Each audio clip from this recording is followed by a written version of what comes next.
Hello, children, and welcome to Hedgehog Storytime. Today's story is H.P. Lovecraft's The Call of Cthulhu for beginning readers by R.J. Ivankovic.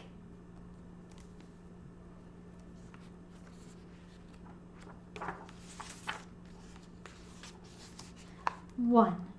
The Horror in Clay.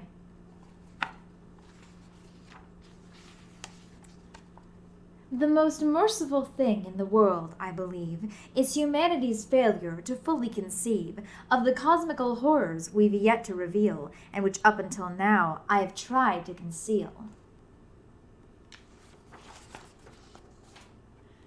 Back in late 26, when my great-uncle died, I discovered the research he wanted to hide. Over time he'd uncovered much more than he should. He'd have kept it all secret, if only he could.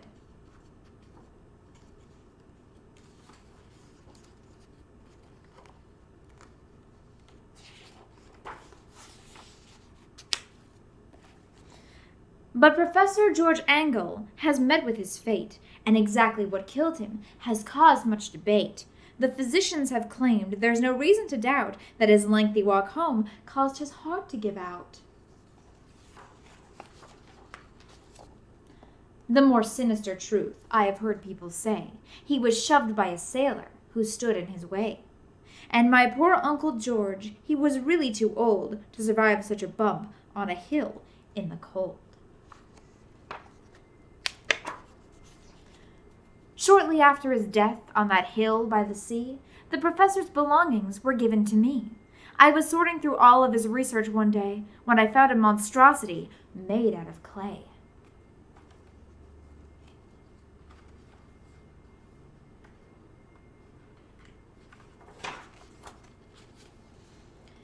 It was carved by a sculptor named Wilcox one night, when more sensitive folk endured horrible sights.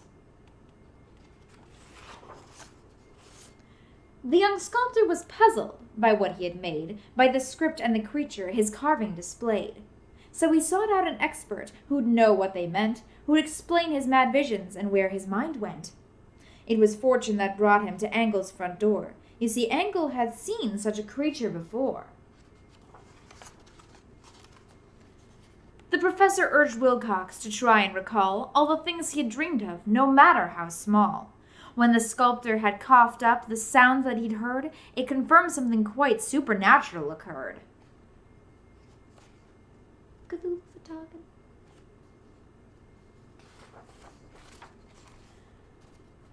The professor requested a journal be kept that the sculptor could update each night that he slept. And the dreamer recorded the things he had seen for the whole month of March with his nightly routine. But on April the 2nd, his diary stopped. When into unconsciousness, Wilcox had dropped.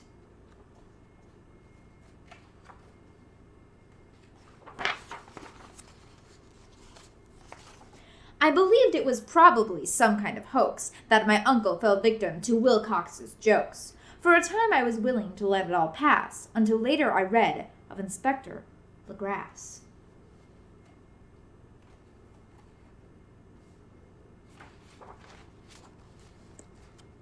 Chapter 2. The Tale of Inspector Legrasse. Legrasse? What was Legrasse? I don't know. I don't know. When Legrasse met with experts who liked to explore, he presented a thing they had not seen before. He was looking for answers, but got none at all, until Webb raised his hand at the back of the hall.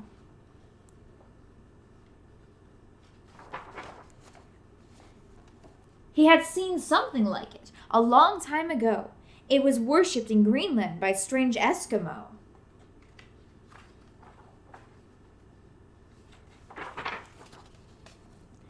He described how they danced and repeated their cries, which Legrasse recognized to the expert's surprise.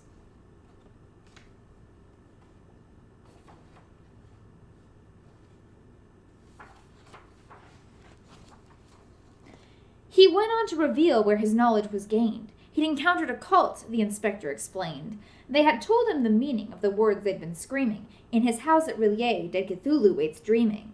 In a New Orleans swamp less than 1 year before, he had broken that cult in the name of the law. not a rhyme. It's not a rhyme. Book. Oh, good. When some people who lived near that swamp disappeared, the police had been called, and the worst had been feared.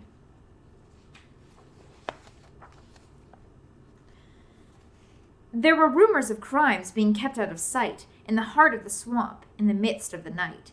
So Legrasse had arranged for a squad of brave men to accompany him to the maniac's den. The policemen took care to avoid certain trails, as the locals had told them some terrible tales. They were warned of a lake and its polypus thing, to which cultists at midnight would crazily sing. When Legrasse and his men had uncovered the place, they discovered the worst of the whole human race. The policemen had paused to recover their breath. All the kidnapping victims had been put to death.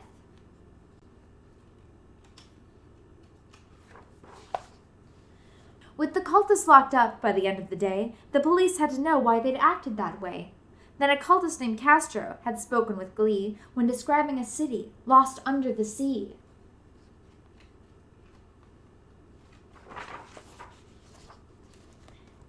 He believed that great old ones who lie underground will remain there until that lost city is found.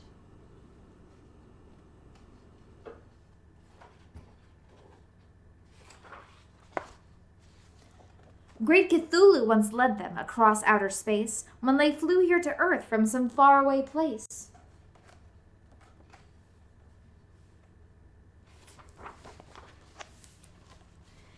They have slept for millennia, Castro had said, but their dreaming confirms that they're not really dead.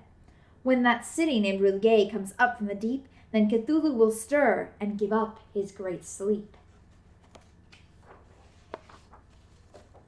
You'll find mention of this, if you dare take a look, inside Abdul al-Hazred's mysterious book. I will quote here verbatim, for those who don't know, what that mad Arabe wrote such a long time ago. There is nothing that's dead which can eternal lie, but give it strange aeons, and death may yet die.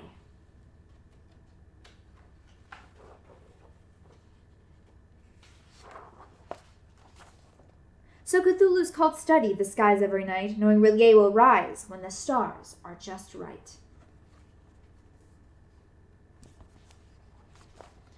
All the experts in Angle had taken an oath not to speak of the cult, not encourage its growth. With the mad implications of what they had heard, they would research in secret and not say a word. It was hard to believe all the things that I'd read. I still doubted a lot of what Wilcox had said. I had thought that perhaps the young sculptor had heard of that dark southern swamp and the crime that occurred. For my own peace of mind, I just had to be sure that it wasn't a prank, that it was something more. Also not a rhyme. When I'd spoken to Wilcox, he'd made it quite clear that the call of Cthulhu was something to fear. Then I went to see Castro, but Castro was dead. So I stopped in to see the inspector instead. When I spoke to Legrasse, I was lucky to find that he still had the cult in the back of his mind. I had started to think it would make my career if I published this stuff for the whole world to hear. I believed I could research and then write a book, but with no further leads, there was nowhere to look. So I packed up my notes and I put them aside. It was only much later. A clue was supplied. 3. The Madness from the Sea.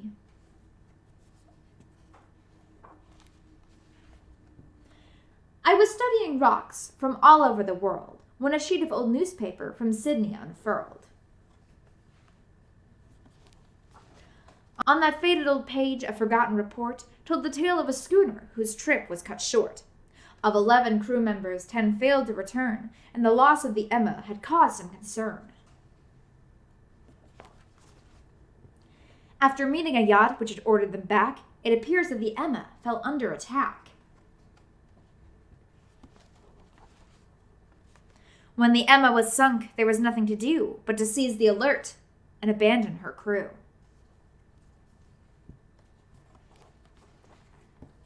2 weeks later in Sydney, a sailor arrived, but no other crewmen from the Emma survived. The report said Johansen returned from the sea with an idol in hand, quite mysteriously. On the fate of his crew, he'd refused to say more, that they died on an island they'd stopped to explore.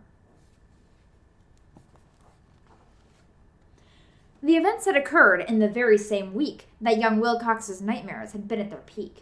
So I tracked down Johansen to hear what he'd say, through New Zealand and Sydney, and lastly, Norway.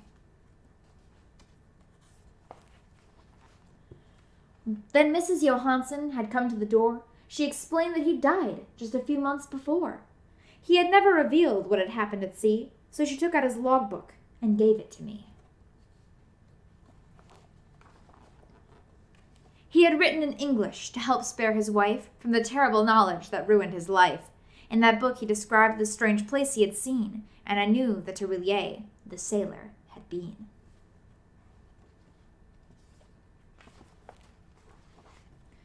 When the crew went ashore, they discovered a stair, so they climbed to the top, just to see what was there.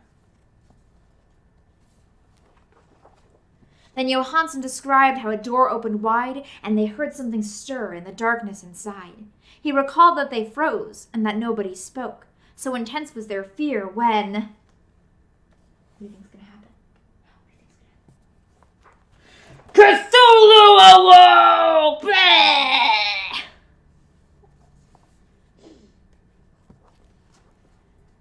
When Johansen and Dryden returned to the sea, they had jumped in their boat in an effort to flee.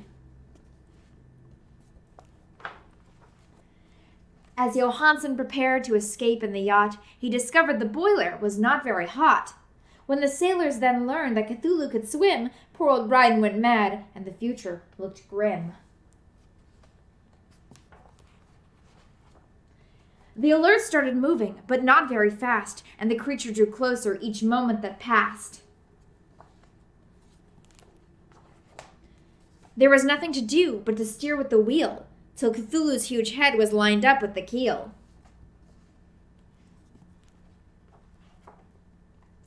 When the yacht pierced Cthulhu between his great eyes, the Alert had survived, to Johansen's surprise. At the end of the law book, I fearfully read that the monster was sighted, repairing its head. By the time they were rescued, poor Dryden had died, and Johansen was sitting with eyes open wide.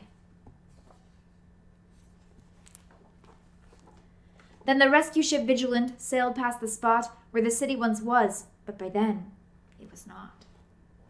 I assume that Cthulhu resumed his great sleep at the heart of his city, way down in the deep.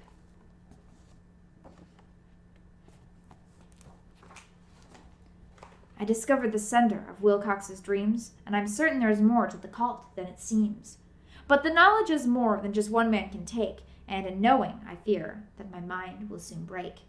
Now I've told you these things so that you'll understand why I'm sealing them up, just as Angle had planned.